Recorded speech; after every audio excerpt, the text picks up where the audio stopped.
Where it is that you are, what it is that you're believing God for. Pastor Turner and Pastor Stokes are at the prayer wall.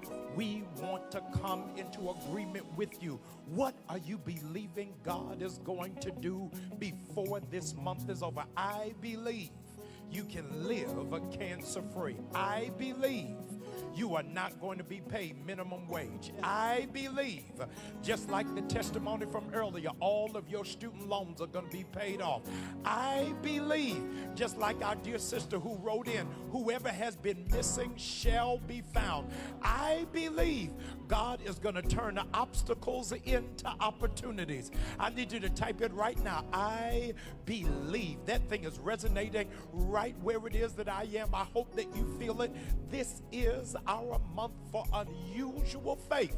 And what is necessary for you to do is simply to believe.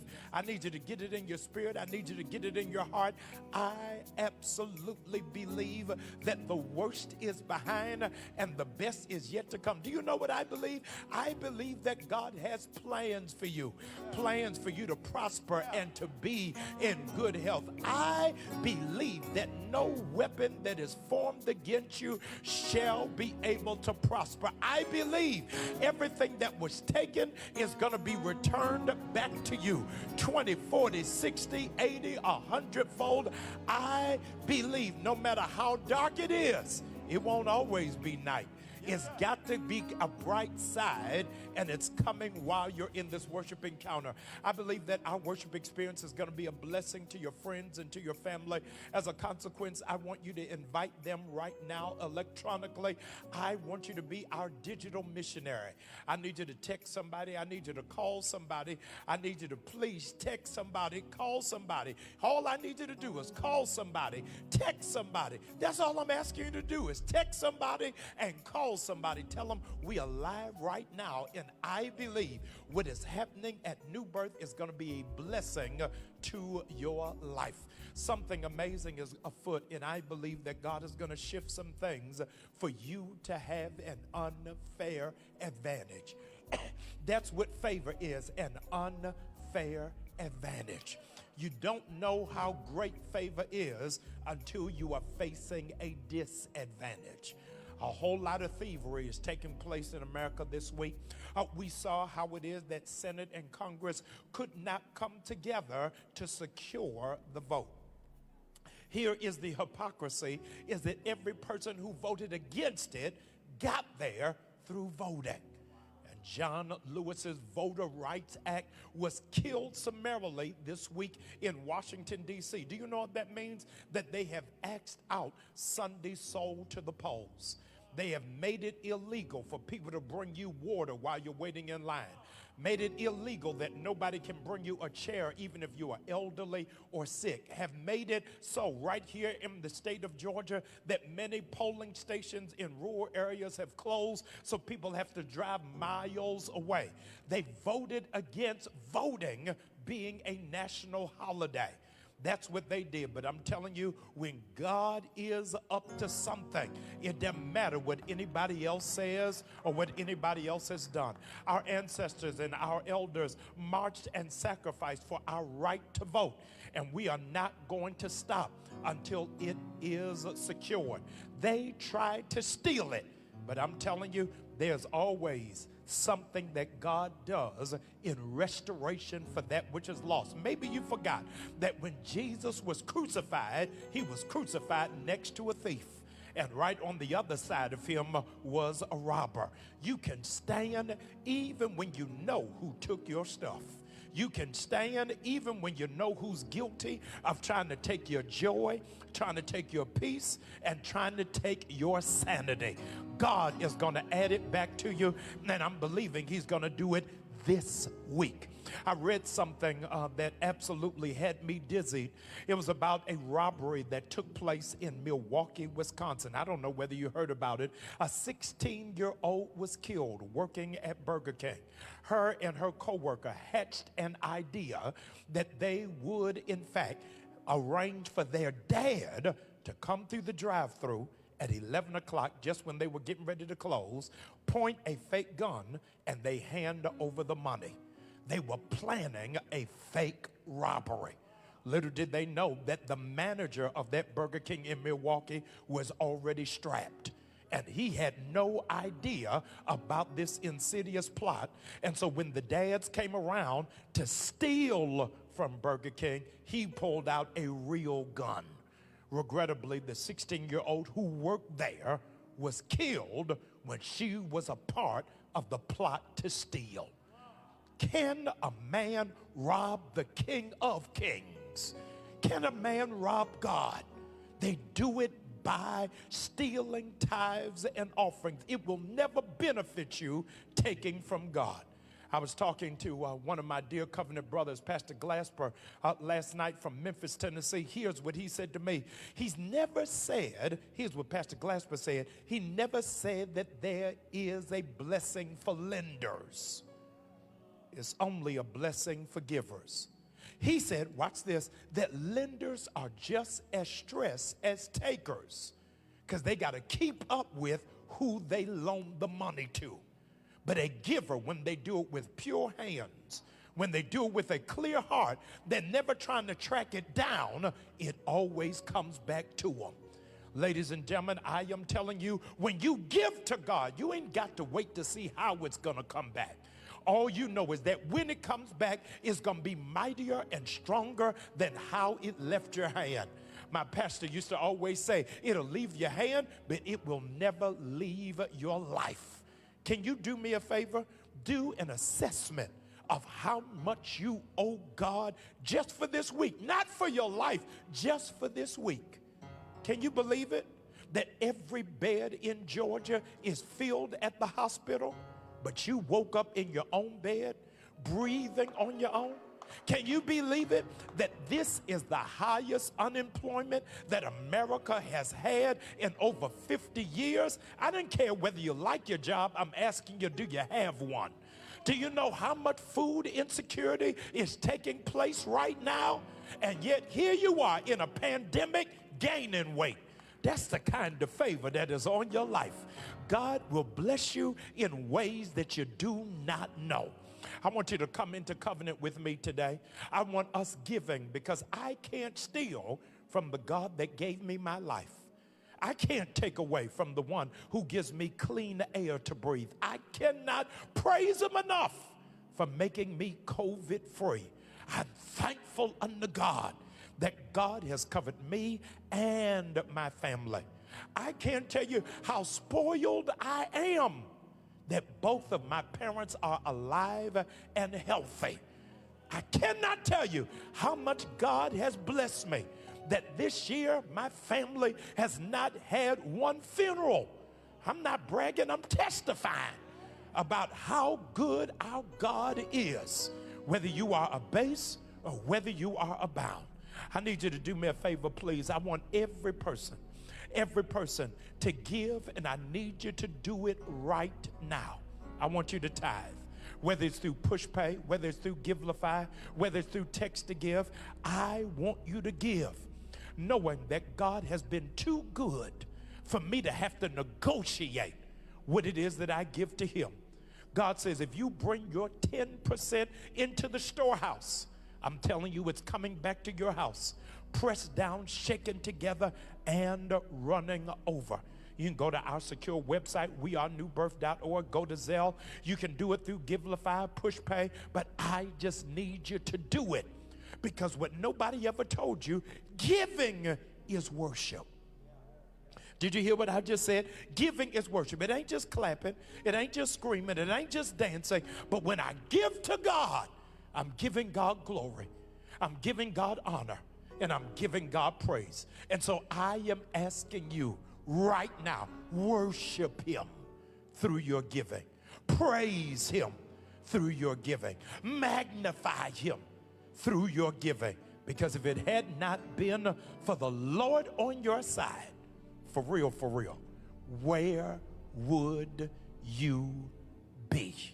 I want you to hear this spoken word about faith, because we are going to exercise unusual faith, and I believe it. Faith. That's what we've been trying to drive it into your spirit and into your mind and into your heart this entire month, that God is going to do something unusual for you. Next Sunday is our Emerging Generations Takeover.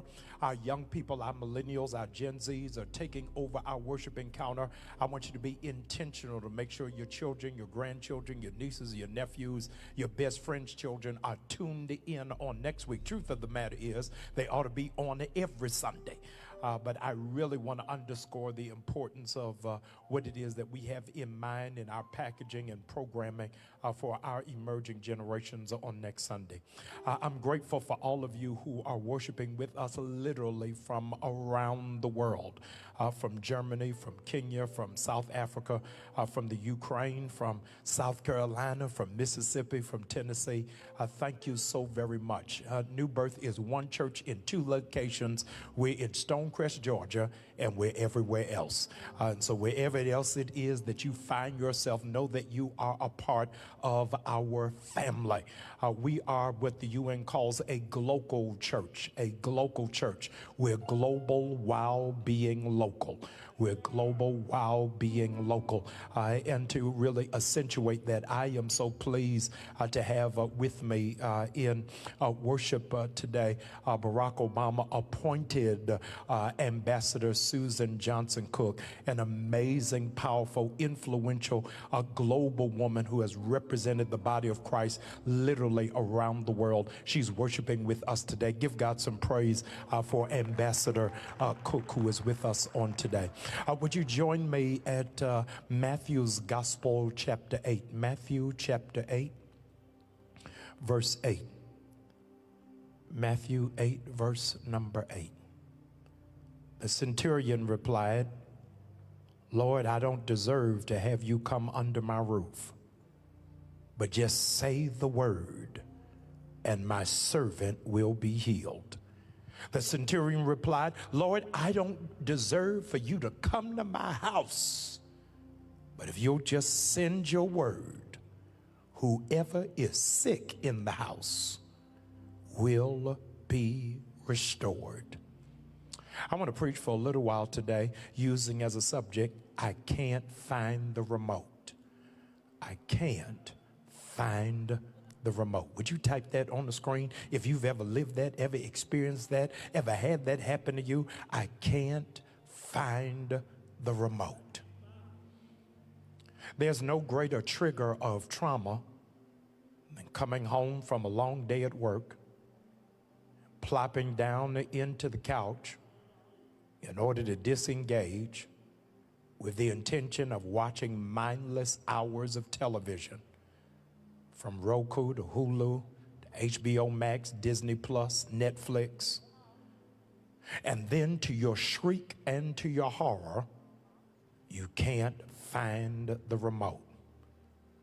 You start tossing pillows, screaming for the kids to come down to testify against their co-defendants.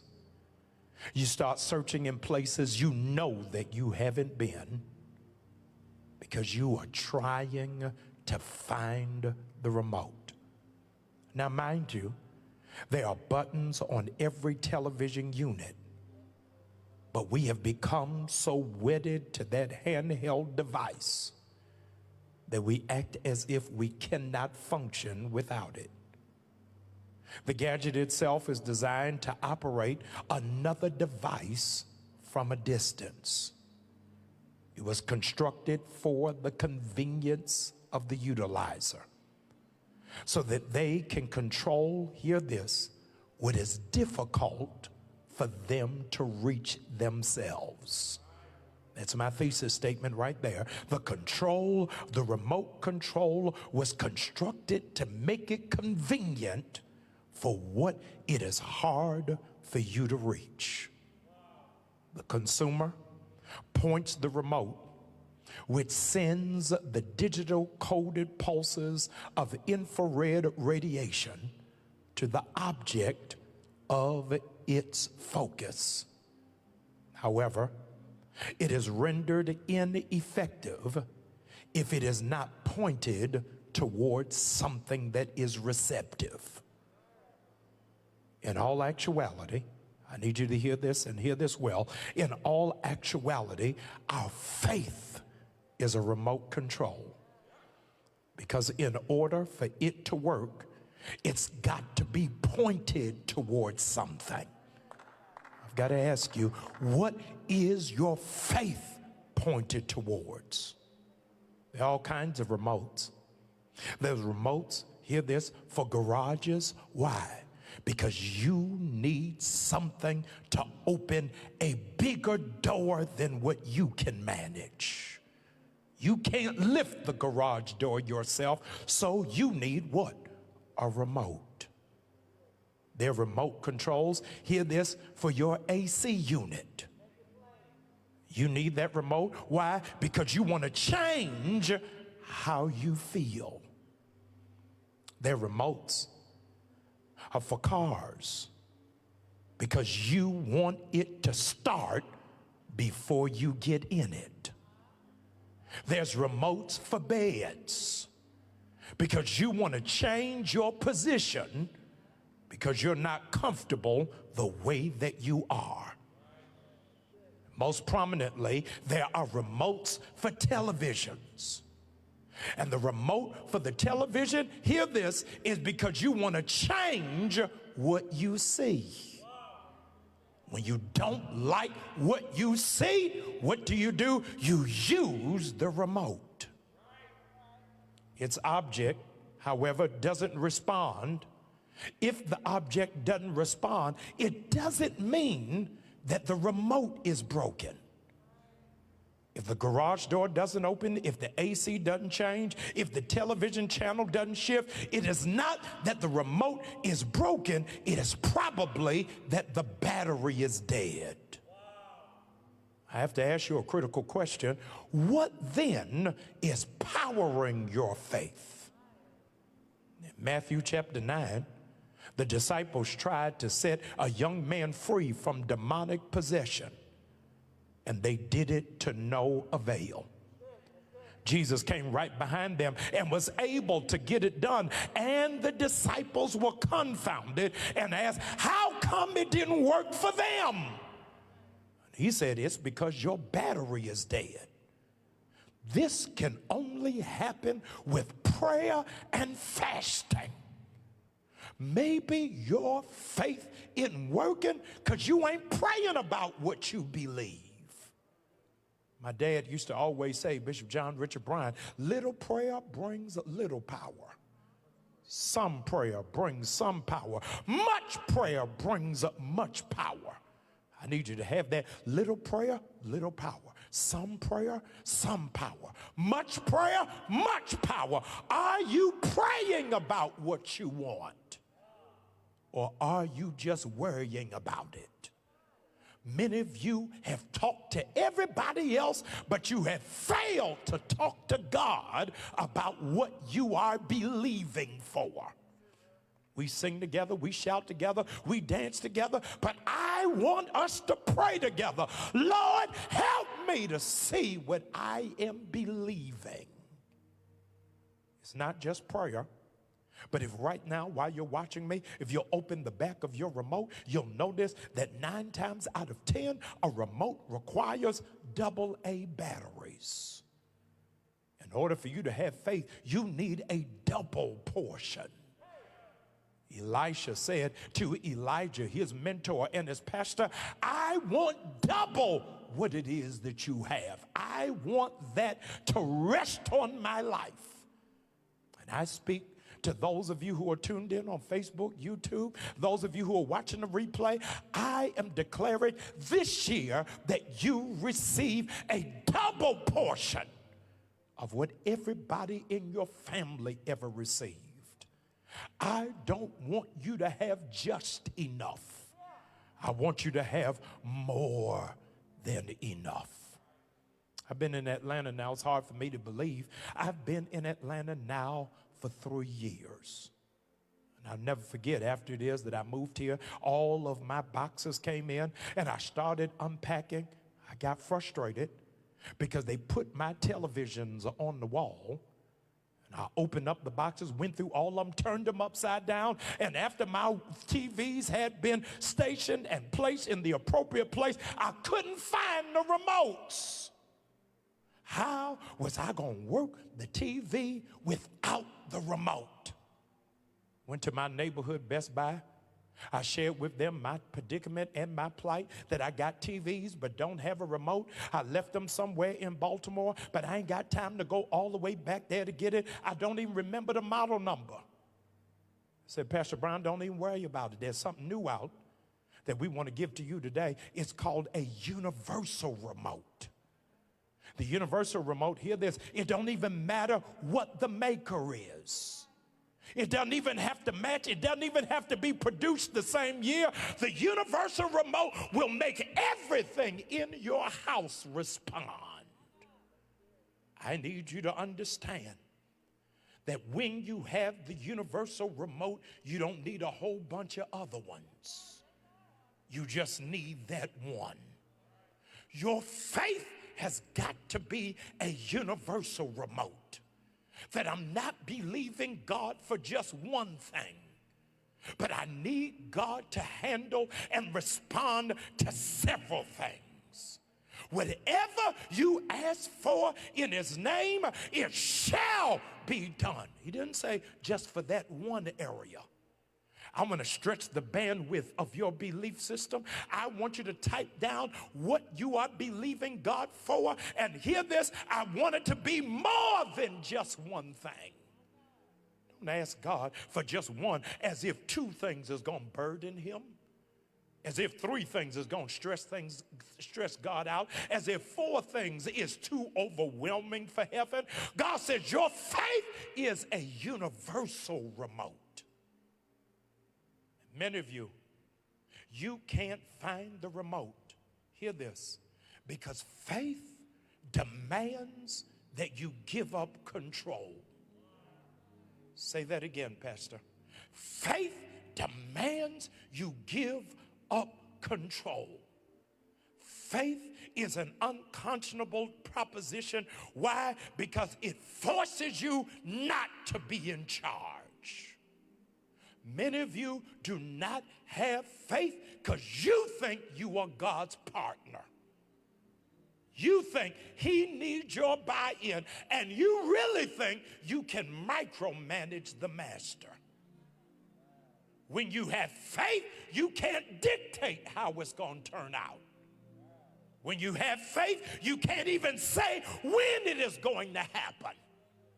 When you have faith, here's the uncomfortable part, you don't even have authority over God, who God will use to get it done. The original faith remote controls that were designed in 1953, the original remote controls had prongs on it that you extended it and you manually turned it so that you could turn the television.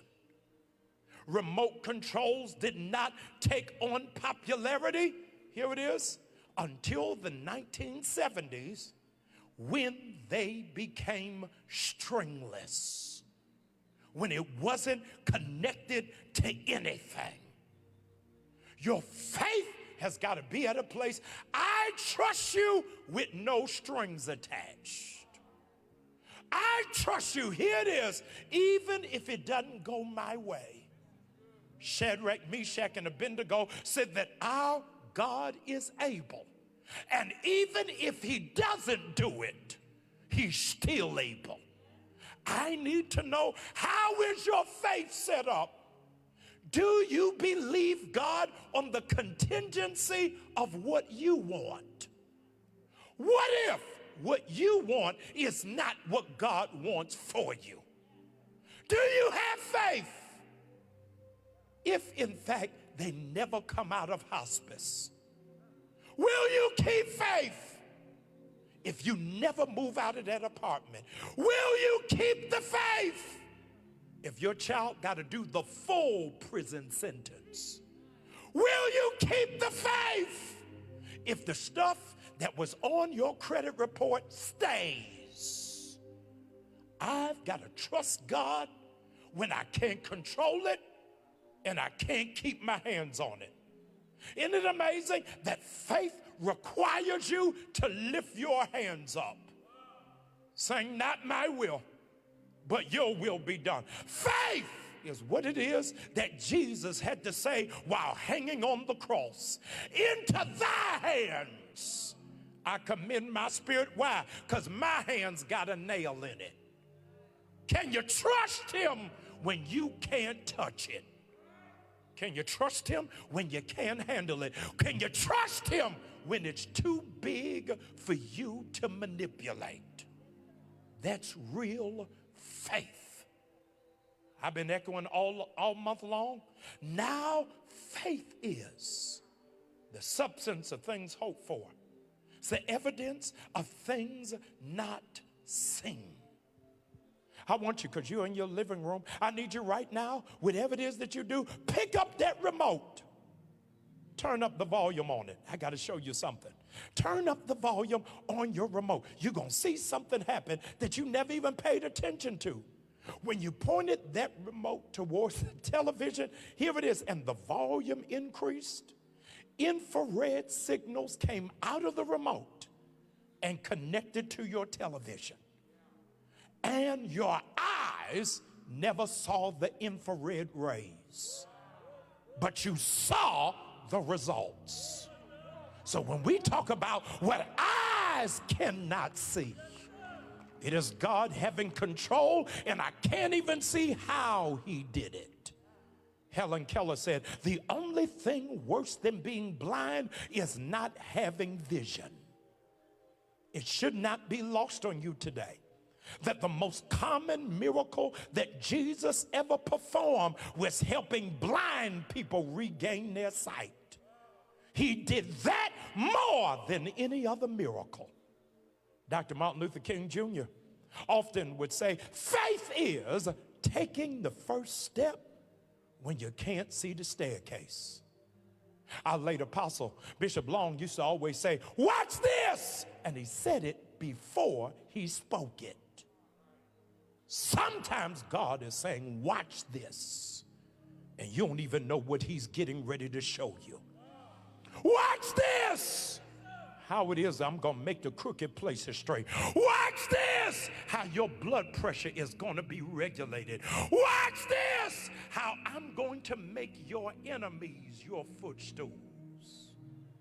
The miracle that I want to bear witness, however, today can even be read in Braille.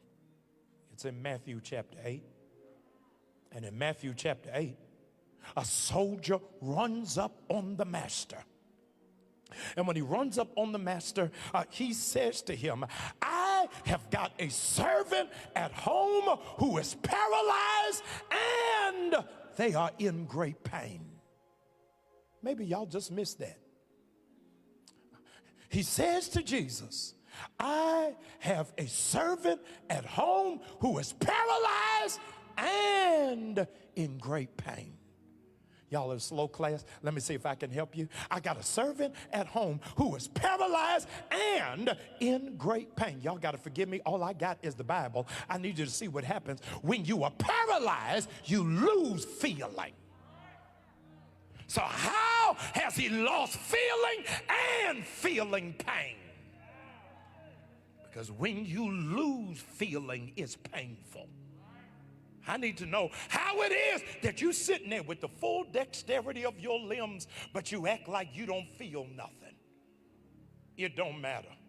It is what it is. How did you lose your capacity to forgive?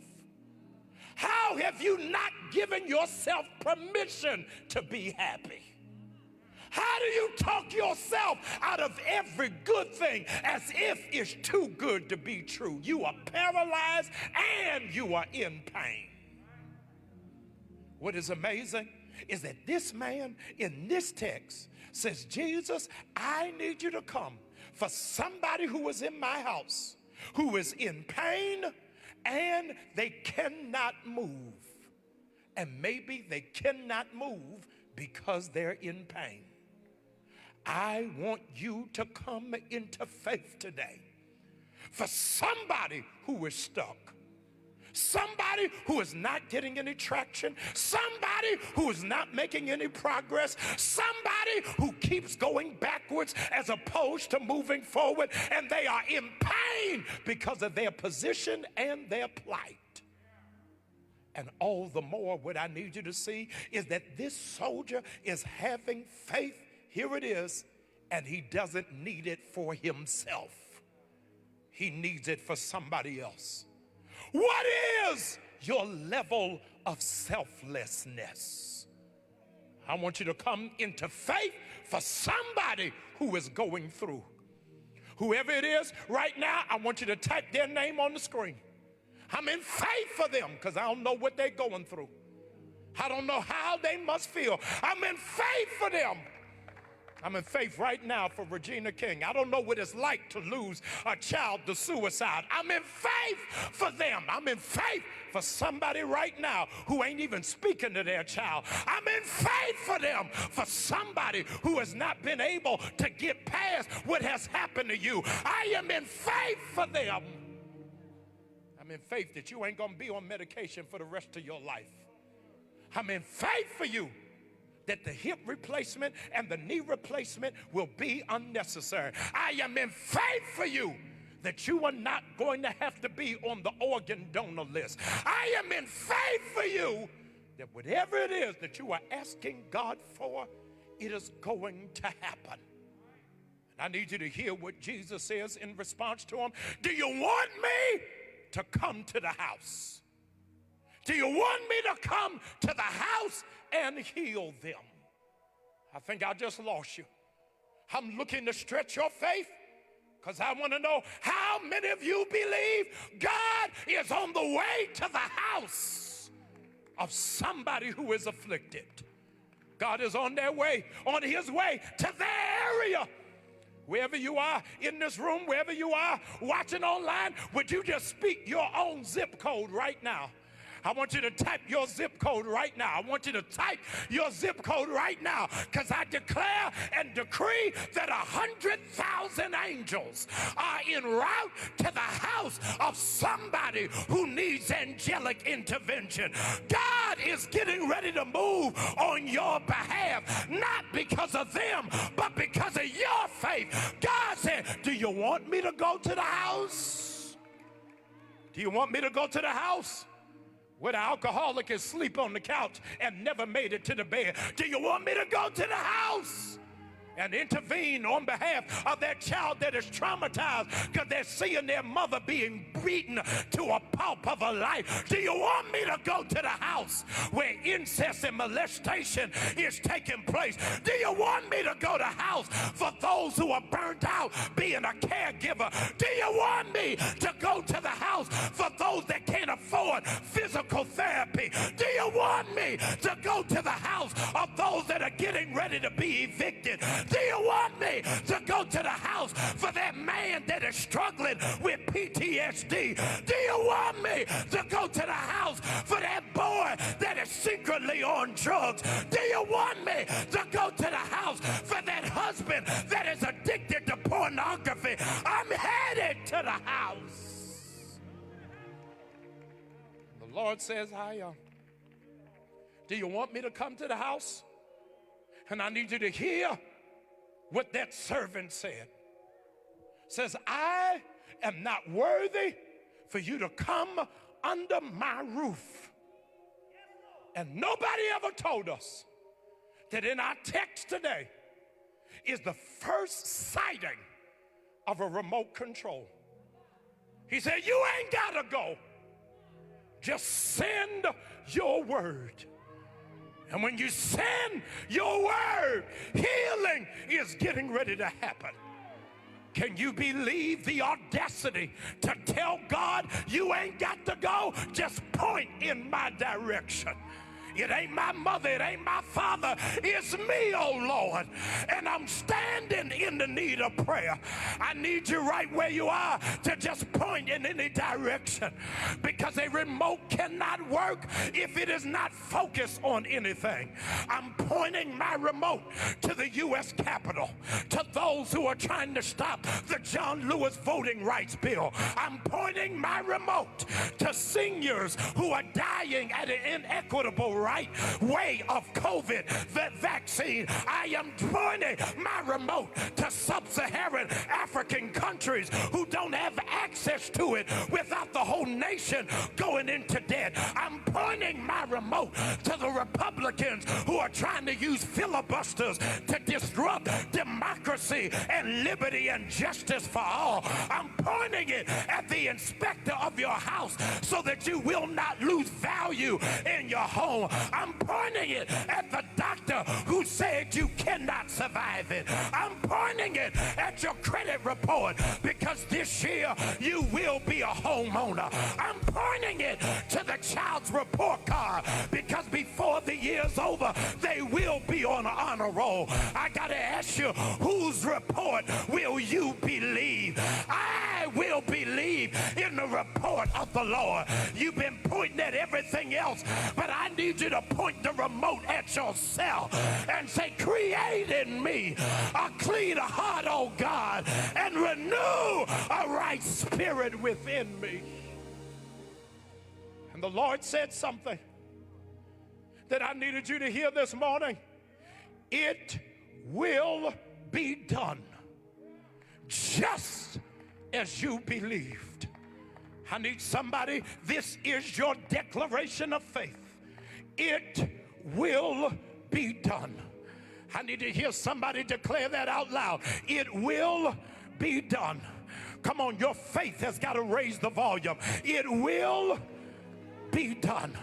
Come on, say it out loud. It will be done.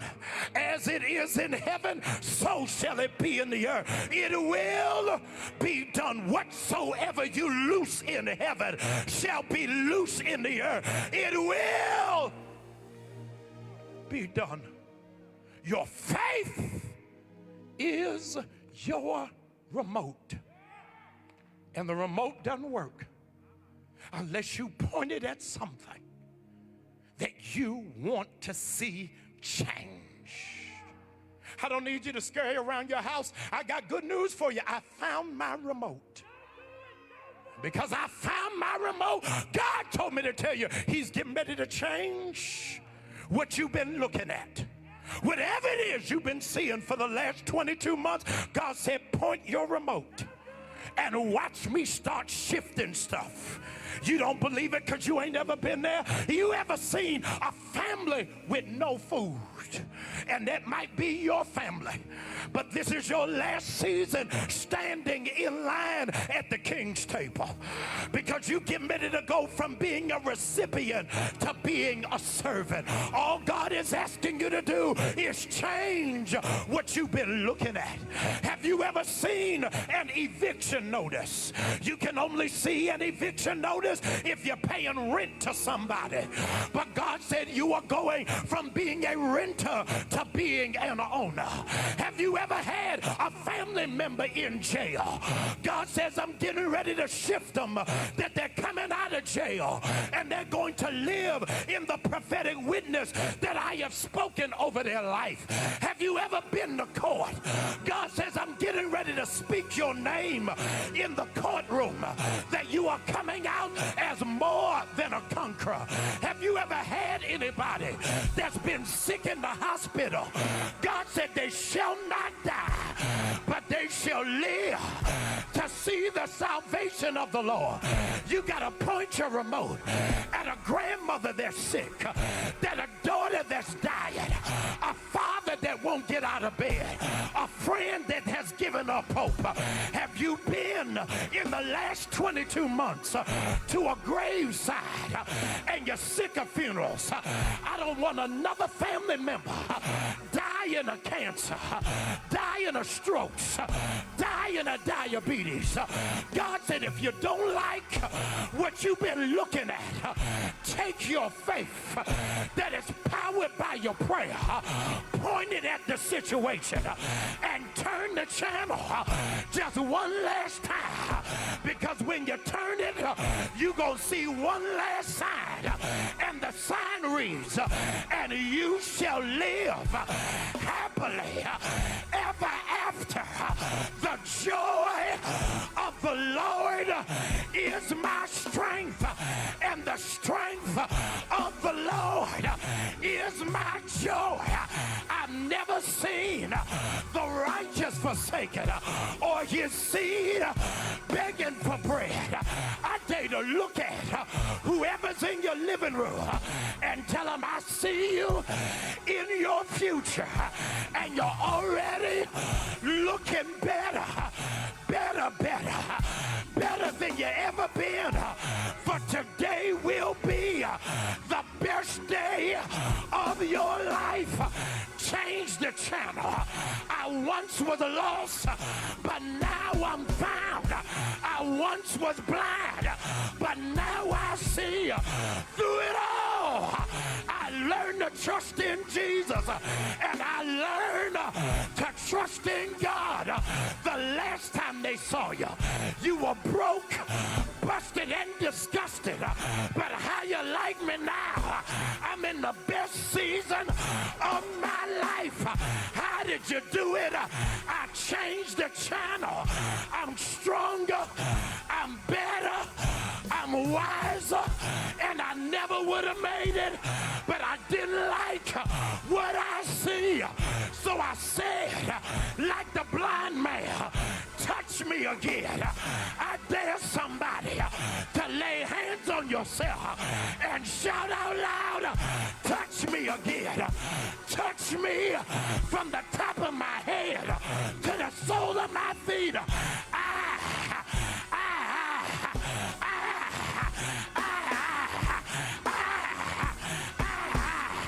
I feel better, so much better ever since. Hey.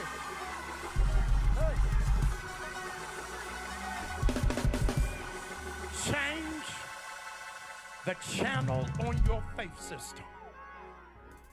Change the channel for what you are believing God for. You can't control it, but God is in charge of it. I want you to lift up that hand, because if you lift up your hand, you can't control the remote. He said, send your word, and it's getting ready to happen.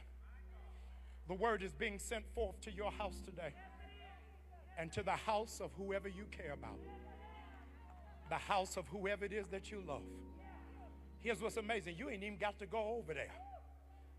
Just send the word. It is not just for physical healing, but there are people who are in emotional anguish, who are in psychological torture, who are in spiritual warfare. And God is getting ready to shift it. The enemy meant it for evil, but he didn't know God had the remote. I don't know how many of y'all are shouting about it in this room. God said, if you praise me, I'll change the channel right now. If you worship me, I'll change your bank account right now. If you give me glory, I'll shift your credit score right now. If you glorify me, I'll change where you live, and I'll do it right now. Lift up that hand. Old song, Thomas, I want you to play. We don't sing it that much anymore. It says, I surrender all to Jesus. I surrender. Lift that hand as high as you see yourself going. I'm lifting them up because I'm telling God, I'm not in charge of this. I can't handle this. This is not where I thought I'd be the first month of the year. But God, you got this. This is not how I raised my kids. But God, you got this. I'm trying to do everything, and it just ain't working for me. It just ain't moving, just ain't kicking. God, I give it over to you. I surrender. I surrender all. Lord, I lift up before you, every person with lifted hands. I pray that, Jesus, you take the wheel. Drive them to their destiny. Drive them to their place of purpose. Drive them to where they are supposed to be. Drive them into sanity. Drive them into peace. And God, if you will, drive them into holiness. Not our will, but your will be done.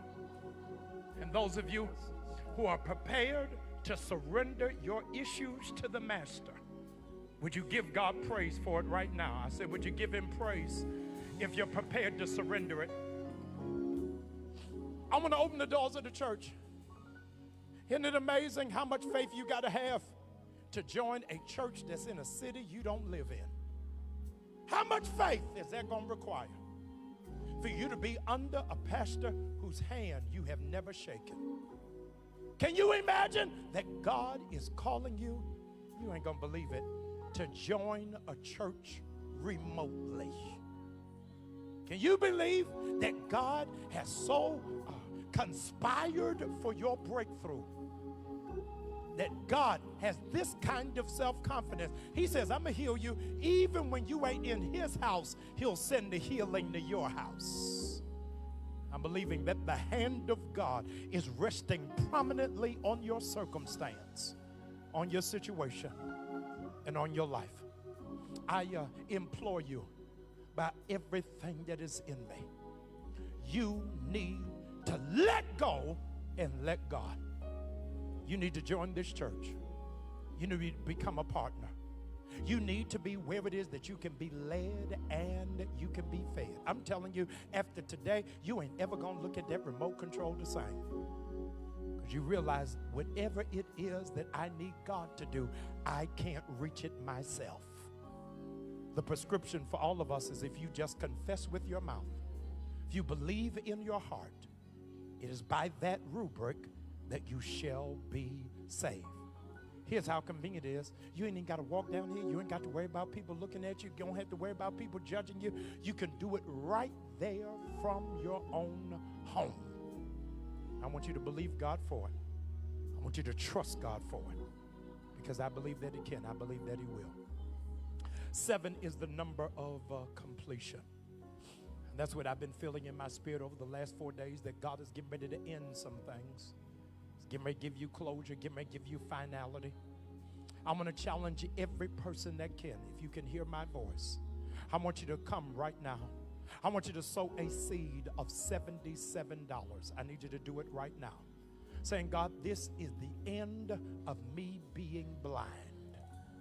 This is the end of me not recognizing where you are in my life. This is the end of me doubting. This is the end of me trying to be in control. I want you to sow that seed of $77, PushPay, Givelify, do it even on Zelle. Even if you have to do it on our secure website, I'm challenging every person to give a seed of $77.